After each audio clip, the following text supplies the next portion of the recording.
Alright, the new Laptopy tablet versus tablety laptop, the Apple M2 iPad Pro versus Microsoft Surface Pro 9. For general comparison, we'll go over the raw stats first, and then I'll give my verdict after. So let's go over the raw stats. First, externals. The M2 iPad Pro is Apple's newly updated top-tier Laptopy tablet with many new features, starting at a price of $800 for the small version and $1,100 for the larger one. While the Surface Pro 9 is Microsoft's tablety laptop, with also a variety of features, starting at a price of $1,000 for the regular model and $1,300 for the 5G one. Both of these devices have accessories that are oftentimes purchased together, so here are their prices as well. And each is available for student discount pricing, so very nice. Let's keep going. For sizing, the iPad Pro has two, the 11-inch and the 12.9-inch. These both have 120Hz refresh rates, plus mini LED and very high peak brightness for the top of the line version. On the other hand, the Surface Pro 9 is just 13 inches. Not much variety, but it does have a great looking 120Hz screen to compete with the iPads, although not as high of peak brightness. Next, for connectivity,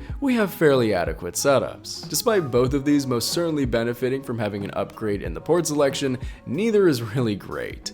But there is a winner. The iPad Pro only has one USB-C, meaning you'll definitely need a dongle for accessories. While the Surface Pro 9 has a couple USB-C ports and the Surface Connect port, with a SIM port for the 5G option as well. But neither has a headphone jack. So clearly, neither device is amazing here, but the Surface Pro 9 does take the cake. Now for cameras, and both of these devices are great. The iPad Pro is nearly overkill with 3 different lenses, a wide, an ultra-wide, and a LiDAR scanner at the rear, which allows for the iPad to record at 4K and cover a large space, and also be useful for those who use AR tech. And on top of that, it has an ultra-wide at the front too. While the Surface Pro 9 has 2 cameras in total, one in the front and one in the rear, with the rear being able to record at 4K and the front at 1080p. So there's clearly a winner here, but both are still enough for most people's needs. So all in all, for the externals, the iPad Pro has a better display and camera setup, while the Surface Pro 9 has better connectivity and a few neat features. Now let's talk about the internals. Starting with the internal specs, the new iPad Pro sports the new M2 chip, which is just incredibly speedy, and it might be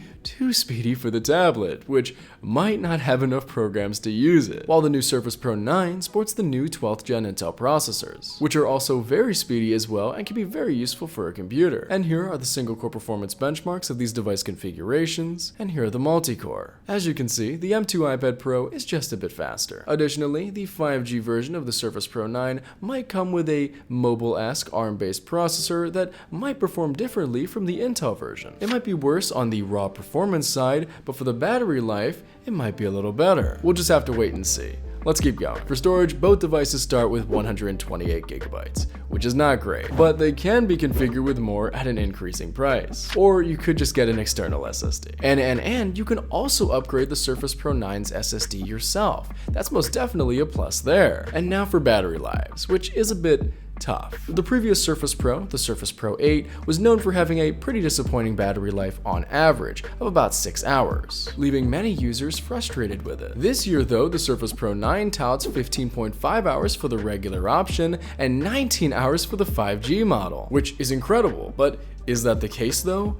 Can't tell you. We can't really tell until reviewers test it, so we'll see. The iPad Pro, on the other hand, for last year, got an average of 10 hours. And this year, Apple also claimed for it to be the same. But remember that neither of these have been extensively tested by reviewers, so let's keep that in mind. For right now, we'll just stay hopeful that things are good in the battery department, but we're not gonna compare the two. Let's keep going. Additionally, they both have security software, with the iPad Pro sporting Face ID and the Surface Pro using Windows Hello. And finally, for the operating systems, the iPad Pro runs iPad OS while the Surface Pro uses Windows, meaning we have two extremely different devices that will cover different needs. We'll talk about this more in my verdict. But in summary, the iPad Pro has faster internal specs while the Surface Pro has an upgradable SSD.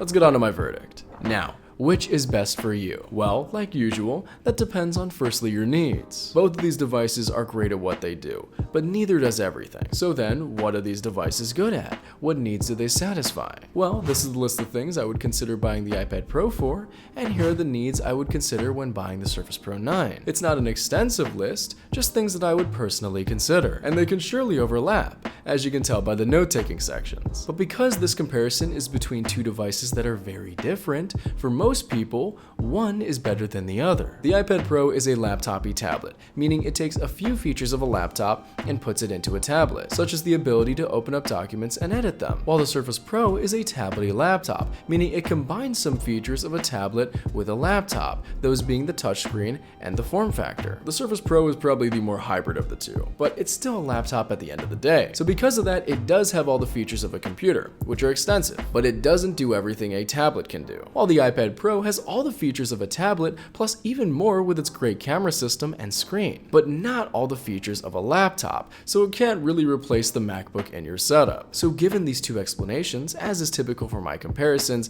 I'd say that the iPad Pro is a better companion to your setup, while the Surface Pro is a better flagship. So if you already have a computer, I suggest you get the M2 iPad Pro. But if you don't, then I'd recommend you get the Surface Pro 9. For those who choose the iPad Pro, it will complement your setup greatly, being able to perform all the tasks you delegate to a typical tablet. While on the other hand, for those who choose the Surface Pro, you will enjoy a great primary device that can run anything a typical computer can. So overall, that was the smackdown between the M2 iPad Pro and Surface Pro 9. I hope this helped, and I hope to see you again soon. My name is Seeroost. It's spelled like Cyrus, pronounced like Sea Rooster, just take out the ter. Thank you very much for watching, and have a wonderful day.